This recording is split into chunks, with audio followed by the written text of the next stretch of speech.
Ever wondered how ethical jeans are made? Curious about the process of starting a new sustainable fashion brand? Or looking for that jeans that ticks all your sustainable, inclusive, and fair boxes? Then this is the episode for you. I spoke to Slø Jeans' Marshall Conley in November of 2022, but at the time of the interview, the brand was still in the phase of actually getting the jeans made. Last week, the jeans were ready to order, and I thought it would paint a better picture if you were actually able to see their designs on the website. So I held off the episode until now. 40 minutes of me asking my most critical questions so far, because my main thought was, if jeans is the least sustainable fabric to make, why would you start a new jeans brand? And why would they engage with Black Friday, not the most sustainable day of the year? Marshall talks about how the idea was born and how they let community make the decisions when it came to size, shape, and durability. We talk about extra gussets to keep thigh fabric from wearing too fast, strong belt loops for pulling over wider hips, and unisex shapes. But the big hit with Slø Jeans seems to be the deep pockets. And we find out, how deep do your pockets have to be to buy one of the Slø Jeans? Hi, my name is Saskia. I've got over a decade of experience in running a small business in the needlecraft industry, selling, pattern and product design, teaching, and running a needlecraft school. As a small business owner, you're in charge of everything: branding, marketing, selling, promoting, and cleaning the loop. I'm educated in marketing and photography and learned to do everything else on the job. I'm obsessed with the healing magic of crafting and the power of community, and I'm determined to lift our scene up for the world to notice so they can step away from fast fashion. In A Smaller Life, we learn from experts in the needlecraft, textile, and creative industry, big names and small, about what it's actually like to run a small business. Emotional talks with sellers about wins and woes, product and design, conscious decision-making in branding and communication. Why we do it, how we do it, and what we need to become the future of fashion without burning the hell out. A Smaller Life fights apathy in apparel and aims to inspire you to look at your wardrobe differently. Where do you buy? How do you use your clothes? And can you make some of it yourself? Dreaming big about a world where we rely on value-based businesses, the kindness economy, and where we can fully say, fuck fast fashion. A Smaller Life is Jawohl's completely free way for makers and sellers to learn how to be part of a healthier take on clothes and fashion. Jawohl offers an online community where they can connect and inspire each other, monthly topics with challenges for makers, and coaching and support for sellers. We will move the needle. For more information, go to ja-wol.com. Jawohl! If you listen to this interview and you have thoughts or questions that come up, please share them on asmallerlife.com. The episode show note page has a button where you can leave a voice message and a box where you can type your reactions to the episode. I'd love to hear your opinion on this topic of creating a more sustainable jeans brand. And with that, here's Marshall. Marshall, I think you might be only the second man or male identifying person that is on my podcast. I surround myself with a lot of women. Okay, all right. Well, I'll bring my feminine energy. That's good. I love that. That's great. Can you start by introducing yourself to whoever's listening and tell us why you are on my podcast? Yeah, so my name is Marshall. I'm the co-founder of Slø, Not Fast Fashion, a sustainable clothing company revolutionizing the denim industry. I'm just going to go right in and say it. I was on your website. Your website is Slø Jeans, and part of your brand is Slø Jeans. I didn't see any jeans. Also, yeah, so right now we have our website got kind of reconstructed for Black Friday here in the US. We weren't really prepared for it. We weren't really going to do anything for it. But Yes, we launched our denim line in September. We're just finishing that like production cycle and getting those jeans shipped out this week. But last week was Black Friday in the US, and we weren't going to do anything. We're not really huge Black Friday people. It's just like a holiday of overconsumption, and it's like really, that's like not what we really stand for. But we are like a community orientated, community driven brand. We built our product off community feedback, and we built our branding off community feedback, community first, and then we did all of the other business things. The shirts was another byproduct of our community saying what they want and us just providing that. We made these shirts just kind of, well, we were in Napoli, and we got brought to a t-shirt manufacturer while we were kind of waiting for something. Our guys there just wanted to show us what was going on at this factory they were really proud of. So we went in there. We said, hey, this looks pretty cool. Let's get some samples made. Maybe we'll make shirts. So we made a couple samples, and we just have been wearing them on social media. And we had a couple hundred, maybe a little under 1,000 people were like, hey, we'd like these shirts. Where do we buy them? And we've had to push back our next drop. So in the meantime, we're like, well, we'll throw up these shirts for sale for Black Friday. So right now, if you go to our website, you'll only see shirts. Yeah. Okay. Gotcha. There's a lot in there that I want to explore. Like exactly, Black Friday doesn't really ring sustainable to me. And if you say you're a community-based brand, then my curiosity goes towards that community. Tell me a little bit about the building a brand on community and how that happened, and maybe even a step before that. How did you end up in this world of sustainable fashion, or more sustainable fashion, I should say? Yeah. So, I'm from Michigan in the U.S. We have the largest freshwater resource in the U.S. I've seen time and time again our freshwater resources and the environment as a whole just get absolutely berated. We've allowed Nestle and, some of these big companies to pump water out of our lakes. The Flint water crisis, that whole event speaks for itself. So I always wanted to make an impact. I just never really had an entry point. I think fashion is a really good one because we all wear clothes. So I connected with my partner who was working in fashion previously. So I kind of joined him and rode the coattails of his experience in fashion, learning from him. My career path to fashion doesn't really make much sense. I started in event marketing and concerts. This is the same path as I took, actually. Oh, yeah? Yeah. Events, music industry, and marketing within that. I did the same thing. Yeah.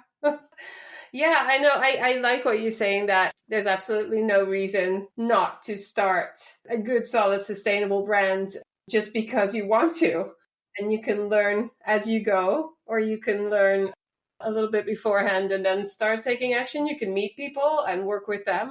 But then I'm getting curious, how does that work? So you have a partner and then you kind of start building something.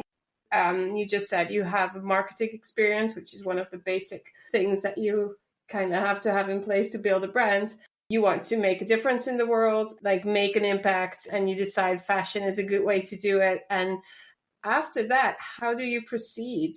Where do you go after the initial idea? So we started off accidentally, I would say is really the best word to use. We were working on a different sustainable clothing project. My partner had started a company prior to me joining up with him called Mountain Co. They made shirts with an elephant on them, and proceeds went to Elephant Sanctuary in Thailand. And it was an awesome project. It's what inspired me. I found it to be radically sustainable, very refreshing on the background of a lot of greenwashing companies. I've always been a big thrifter, but sometimes you just want new clothes, or you want a very specific piece of clothes. You're not going to go Goodwill to Goodwill, Salvation Army, resale shop to resale shop, trying to find that very specific piece of clothing. Things like black shirts, white shirts, they were kind of one of those items. We needed like a good, really hyper, over sustainable items in essentials.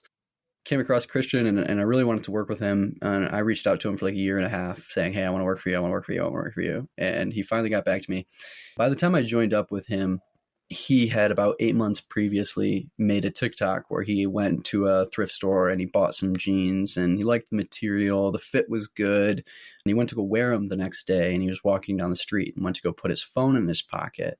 And the phone didn't fit because he had bought women's jeans. And he's like, he went to TikTok and he's like, what is this? Why is the pocket missing on these jeans? Yeah. Like, do women just not have jean pockets? Is that like what's going on here? And people were like, yeah, no, we don't have pockets. We have purses. That's what they make us carry. And I'm like, well, that's wild. So you can say that's fucked up on my show. Yeah, it absolutely is fucked up. We often refer to it as a war crime against humanity. It's atrocious. It just doesn't make sense to us. Yeah. So I'm getting to what happens next, but the idea, how we came up with the idea, is a little atypical. Well, good ideas that stem from moments where you get frustrated and you want to change it. So So your partner had bought a pair of jeans, which was ladies' jeans, and there weren't any pockets, and then you decided to do something about it. Yeah. So like 8 months after posting that TikTok, I joined up with him, and we have traffic problems. There's really just not anyone going to the Mountain Co website. So, we started to brainstorm up ways to get more traffic to the website. And ultimately, one of the biggest problems we kept running into was capital. Like, we can do what we can on social media, but we need some capital just to either build out a team here or, do something. So we're like, well, why don't we just sell like 1,000 pairs of women's jeans with pockets for like $100 each, and we can fundraise the money that we need to, pump out some marketing here. And we made a TikTok saying, hey, we're going to make women's jeans. And it like went mega viral with women's jeans with pockets. And that we had a moment there where we had to ask ourselves, like, do we do this as a fundraiser and then go back to this other project, or like, do we just jump right into jeans and just do jeans, and that's all we do? And we'll make them more than just women's jeans with pockets. And that's ultimately what we decided. We were going to take on the denim industry. There was a market fit confirmation that came from TikTok. It was like, okay, well, we had traffic problems. Right. We started talking about jeans. We no longer have traffic problems. Now we have more traffic that we know what to do with. Yeah. That started the jean project. And it started with just women's jeans with pockets. And it evolved over the course of like 11 days, where we were pumping out daily TikToks, asking people what they hate about their jeans, what they love about their jeans, and what their dream pair of jeans look like. I just want to say something just before we go into it further, is that because one of my questions was, why make jeans at all? Because we all know that jeans is one of the worst ways to make a fabric. It's toxic, it takes up a lot of water, and everything else that's wrong with it. So why would you start a new brand of jeans? And from a marketing perspective, if you tell this story, it now kind of makes sense. Like if there's a group that really wants it, you can step into that hole in the market and try to make it in the best possible way. Okay, now I can see that. But that was one of the questions I had. So thanks for explaining that. And then you started asking people, what's your ideal pair of jeans? Yeah, and it snowballed into, we realized that jeans don't need to be gendered. Like women's jeans, men's jeans, like what is the real difference at the end of the day? We're looking at dozens of pairs of women's jeans and a dozen pair of men's jeans right next to each other. I mean, the biggest difference are in the structural integrity of the jeans. The size chart, the standard sizing, of like 30-30 versus like 4, that's very different. Yeah. But at the end of the day, to make a non-gender jean is not like a tall order. No. And we were speaking to, marginalized group of, the population who, when they went into a retail store, there was a men's section and there was a women's section. And a lot of these people didn't identify as either. And they found that very damaging. So we're like, okay, perfect. Well, it's easy enough to create this product non-gendered and we take care of everyone. We heard that belt loops are ripping off when I'm pulling my pants up, particularly people with big hips, they have a hard time getting their jeans up, belt loops rip off. Not the easiest fix in the world, but definitely not something that fashion companies were taking the time to try to fix this problem. So we found a relatively easy solution to making those much durable. But then the number one issue we heard was weight fluctuations and thighs blowing out.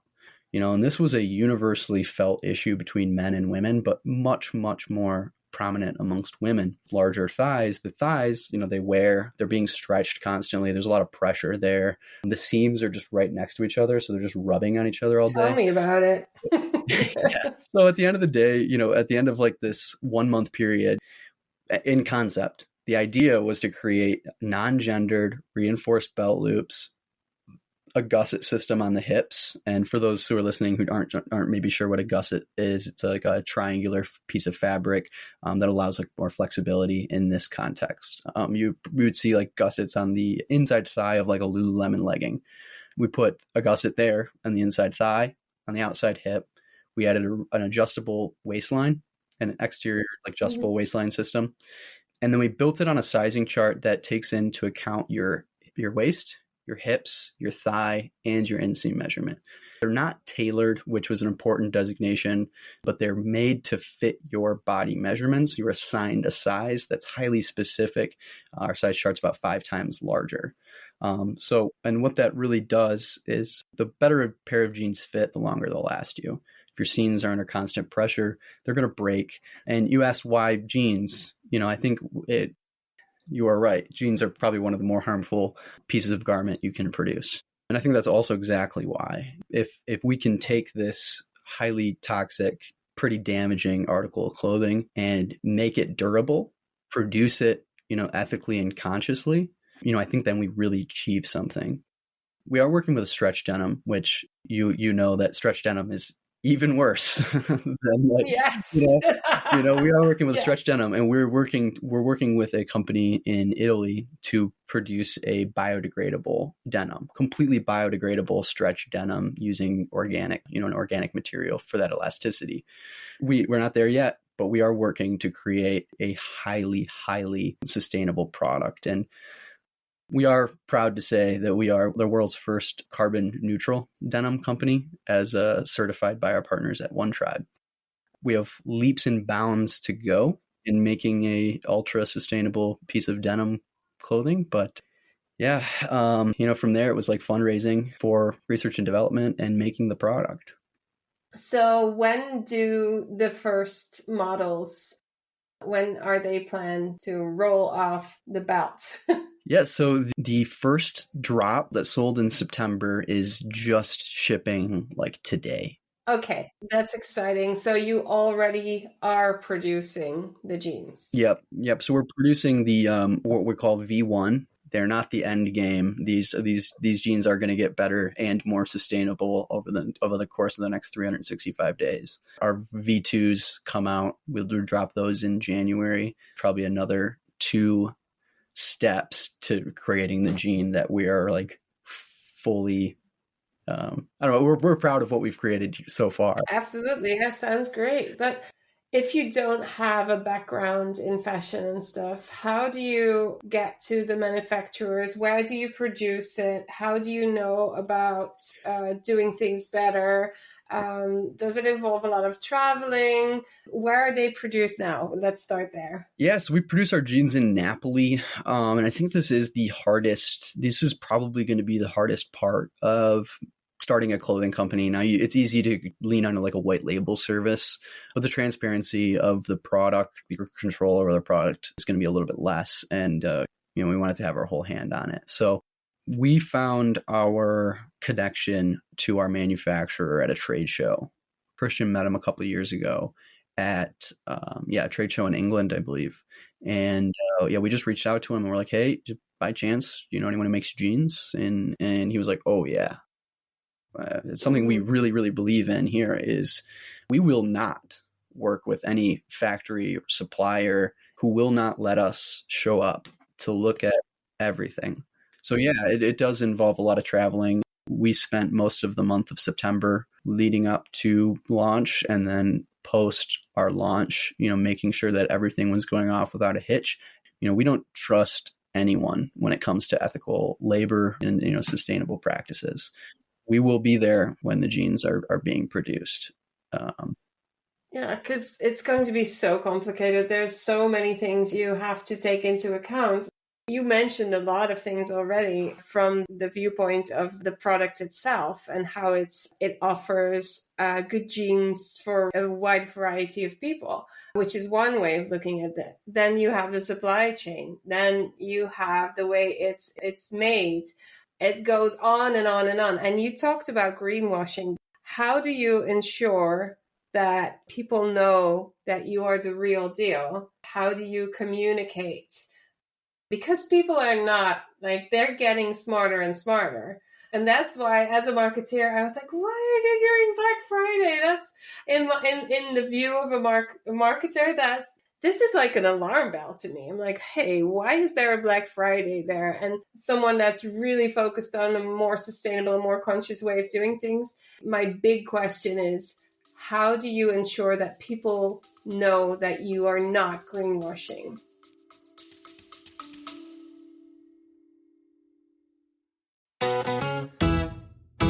Hello, friends. I just want to say something to you quickly. So if you're liking the podcast, if you're liking what I'm talking about, consider joining the mailing list. I have bi-weekly updates on the podcast and or business insights and tips. The occasional exercise to get you ahead. If you want to actually talk to other business owners about the things that I talk about here on the podcast, why not become a Yavol community member for as little as €8.50 a month?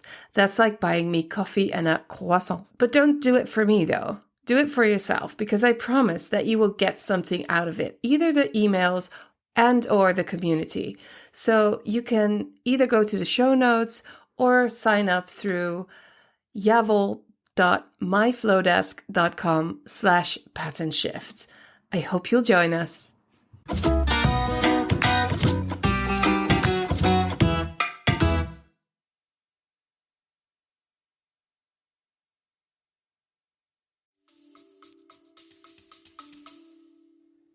Yeah, there's no excuse, right? There's no excuse why companies can't walk around the factory floor with their cameras out. We all have cameras on our pockets, right? So when we're walking around and we're, at the manufacturer, or we're picking out fabrics, or we're doing whatever, we make a video about it, post it on TikTok. Why we use this denim, why we chose this button composition, why we did this. And we really just try to walk them through every bit of our thinking. And if there's two potential solutions, we'll let the community choose. Right. We have this post-consumer material, or we have this highly sustainably produced material. We'll put that up for a choice and be like, what do you want? And, we'll source what our community wants, what our community believes in. We have a very educated group of people who like our clothing, and we're not sneaking anything by these people. Yeah, I got it. We set up a Discord community, and I love our Discord community. They keep us so accountable. If I send an email update, they have that email screenshotted in the Discord community. And they're breaking down each section of it, and they're like, here's what this means, here's what this means, this is what this is. And they talk to each other and they educate each other, and then they educate me, and it's really amazing. It could be annoying, but also very helpful. Yeah. So this is your community. You talk about TikTok and Discord. Is this something that just like organically grew from posting, or how do you reach people and how do you update them on the production of the next batch? Yeah. So from a marketing standpoint, we use TikTok as our traffic engine. My partner, Christian, he's grown quite an impressive following on TikTok. I think he's pushing probably 700,000 followers right now. And that's all grown organically. We try to pull people over to our email list. Email capture is huge for us. I'm much better on email than I am on social media. That's Christian's domain. But, I bring people over to email. We built up a wait list of like 100,000 people prior to launch. Wow. And then we use Instagram as kind of a bulletin board. We've been a little bad at it lately, to be honest. Really hard to generate traffic on Instagram, but it's really quite easy to generate traffic on TikTok if what you're talking about has like any substance or value to it. And then, we just use email. We're so heavy on email. Definitely. In January of this year, I stepped away from social media. I had a few followers myself, and but it wasn't converting. And I'm a business, and it wasn't like obviously you tell a story and all of that, and it's important to build like community around you. But in the end, if you're a business, you need to sell services or products. And it wasn't working for me. And now I'm navigating the marketing world without social media, which is very interesting. But email is a big and huge thing that can have many shapes and forms. And I have a few different emails I sent out for crafters, for businesses, and for people that are actually interested in doing marketing without social media. So it's been interesting to see how email has not really changed its importance over the years. And you'd say that it's gone, it's over, that was something from the beginning of the internet, but it's definitely not. And you can get really good connections with people and talk to them about what they want and need and feel that much more personally connected to people. So I see why you feel happy emailing people instead of being on Instagram. I hear you. I won't say I reply to every single email we get, but I try my best to reply to everyone. And now that doesn't include the cold emailers from all these SaaS companies who flood my inbox. But if I get an email from someone in our community and they have a question, they have a concern, we get an amazing amount of help. If there's a typo on our website, someone's emailing me about it. Yeah. And it's hilarious because, I try to have conversations with these people as best as I can because, why not?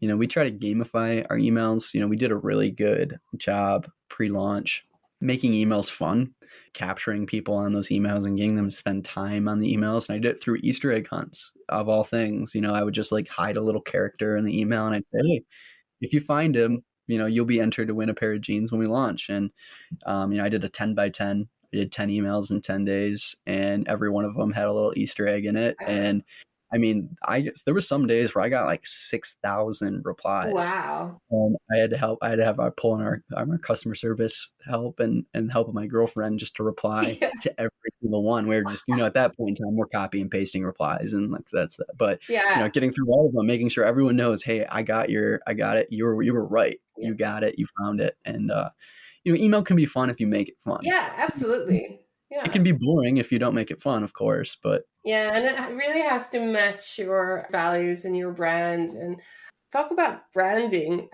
Can you describe the typical Slø Jeans customer? That's really hard. It's really hard. In the beginning, it was one thing to say, I think we're doing well with this group. But the way that TikTok works is if you aren't careful about what you're talking about, you're going to end up on very diverse For You pages. The best example of this is we believe that we are a very left-leaning company for in the US. We're very, very environmentally conscious. We are very size inclusive. We're gender inclusive. So we appeal to a left-leaning person, I think, a little more than a right-leaning person. The number one state we're most popular in is California. Number 2 is Texas, right behind Texas. And I was like, oh yeah, sure, like Austin, Dallas. Nope, all over Texas. There's one thing that we do that you can latch on to no matter what type of person you are. It's just a good product. It's functional. It fits well. It looks okay. It's very essential. So it's very universally appreciated. You just need good jeans for cow herding in Texas. Yeah, exactly. It doesn't matter whether you're walking down the boardwalk in Santa Monica or you're herding cattle in Houston. These are the jeans for you. No, but it's really been hard to nail down because we do have 3 very, very different groups of people who are there's a significant portion of them who follow us. And a weird thing is how they populate different platforms. We have a pretty specific community on Discord and a very, very young community on TikTok. A little bit more of an older community on Instagram. We're finding different cliques and different platforms, if you will. Yeah. Hi, all. Here's an extra message. I just wanted to invite you into our community because we now have a completely free space there. It's the free range space where we host the anti-social. which is everything but antisocial. And at the same time, it's not social media. So let me explain. We have a feed in our community that has the ability to share images, video, GIFs or GIFs, whatever you like, text. It has a chat function. It really just combines everything we like about social media all in one. It doesn't have ads. It has a timeline that makes sense and that you can actually choose how you want to see it. And there is definitely no one looking at your data. So you're not paying with that. You're not paying anything at all. So just hop on in and find us at yavelcommunity.com and join us in our conversations.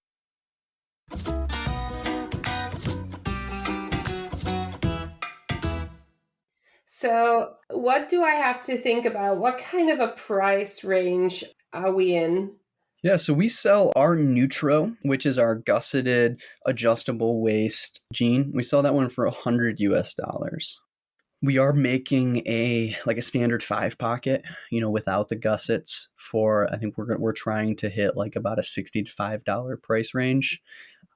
Unfortunately, we didn't want to be at a $100 price range for the jeans. We wanted to be in a lower price range. We wanted to push the limits of what affordability in sustainability could be. Yeah. We didn't want to sacrifice the quality of the product. So we Right. found a good middle zone in $100. The closest pair of jeans that we were able to find using the same denim we use is like $285. Right. So we felt like we were doing a pretty good job of being affordable. The gussets, they eliminate a level of automation from the production. So our jeans, the sides of the jeans and then the inseam of the jeans have to be hand fed through, like a sewing machine. It's a lot of hand stitching. That drove up our cost a little bit, and we're going to be able to bring down the cost without it. We are looking into solutions to bring down the cost with the gusset, but it's just really hard with the labor involved. Yeah, totally makes sense. If you do things differently, then the price goes up. When you talk about the type of jeans that you use, can we nerd out a little about how the jeans is actually made? Do you have some information on that? About the denim production, the Yeah. milling. So I'm not our product guy per se. I don't know much about the milling process. Does it all get made in Italy? So from like the pure cotton. The raw cotton is brought into Italy, but the milling does take place in Italy. We wanted to ensure, fair labor practices and ethical labor practices, and Italy's a really good place for that. It was harder to verify and a little harder to get into some of the milling facilities elsewhere, where the Italian ones were very welcoming. So that was why we chose that facility. I know, I feel like I'm drilling you with all these questions, but it almost sounds like it's too good to be true, right? As consumers, we've been like hurled around the room a couple of times when it comes to more sustainable products. Like the best thing to do is not to buy anything. The next best thing is to mend what you have. And then the next best thing is to get something secondhand. And like it's steps. There's still so many steps you can take before buying new products. And then that new product needs to be like the holy grail of all things done well. I was kind of conflicted in a way about your brands because of all the things that I'm saying, I should really be really happy that somebody's really taking this on and trying to do it an awesome job across the board. And what am I doing? I'm being critical. And that's because there's so much greenwashing that you kind of become a little bit like, I don't know about this. So how is it here and how is this? And that's why it's great that you come on a podcast and talk about it and have some more information on how this process goes. And at the same time, for my podcast, it's really interesting for small businesses to hear how you start your business and how you go about these things. It sounds like it's a massive undertaking. It's a lot of work. It's a lot of things you need to know before you do that. But at the same time, it's also just about taking the first step. Am I right or not? Yeah, absolutely. It's all about taking the first step. And, first of all, we have to be highly critical. I like to say there's no time to be lukewarm. There is no time to just take what people say for face value and Right. believe it, run with it, and then realize 10 years down the line that they were lying the whole time. We can't do that anymore. We've been doing that for decades. We cannot do that anymore. Never apologize for being highly critical because you're just doing your due diligence, you know. But you know, Reid Hoffman, the founder of LinkedIn, he has a phrase he likes to use, or a metaphor he likes to use rather. He says starting a company is a lot like jumping off a cliff and trying to build the plane on the way down. So as you say, it's about taking the first step. It's about taking a leap of faith. You have to take a massive leap of faith into yourself, what you believe in, and that you're going to do everything you can to like make the impact you set out to make. And there's been plenty of times in this process where, we were doing some guesswork on product. We didn't know that our product would work, or like, we believe in it. We have no reason not to believe in any of these things, but we won't know until we put the needle to thread, make jeans, and wear them for a while. It really takes a blind leap of faith. And we built this community, fundraised on it. We said we were going to make these jeans. We made these jeans, and they worked better. They surpassed our expectations. The whole theory we had, really panned out to be quite true. It required some adjustment, but I don't know who we thought we were at the beginning of this process last year at this time, thinking that we were going to be able to do this thing, but 6 months later we did this thing. So, It's so fast. It's so fast. yeah, we have a really, really great motivated team. We're perfectly fine. We all live in the same house together. So Yeah, tell me about your team. What does the team look like? Yeah. So we have we're a 3-person founding team. You have Christian Hansen, our he's our CEO of co-founder. And then you have Abhi Chaudhary. He's handling our technology. We are a tech forward fashion company. So we are able to take 80 body measurements using your smartphone camera, and there's a lot of data management there, just taking this information in and then building an algorithm that takes in this information and says you are a size. So we had to think about tech leadership early, which is not. I detract a little bit because it's not common for a fashion company to have a tech. It's a big thing. No, but it's pretty awesome. Just for my own experience, I actually yesterday was looking at a sustainable makeup brands that I already use some products of. And when you hold up your camera to your face, they will give you an idea of what kind of color you need. Oh, so that's neat. I'm always super psyched when because I'm such a nerd. I love this shit. And also because it makes your brand look like it's forward thinking. Yeah, absolutely. We have some really big ideas about what a community-driven fashion company should look like. And we haven't even begun to scratch the surface of how we plan to bring people together in the name of slow fashion, in the name of sustainable fashion. And it all starts with tech. Well, it starts with a good product, and then comes tech. I can talk to you about community and how to bring them together another time. I have some pretty cool ideas about that. So if you're interested, another time. And who else is in the team? So there's 3 people in the founding members.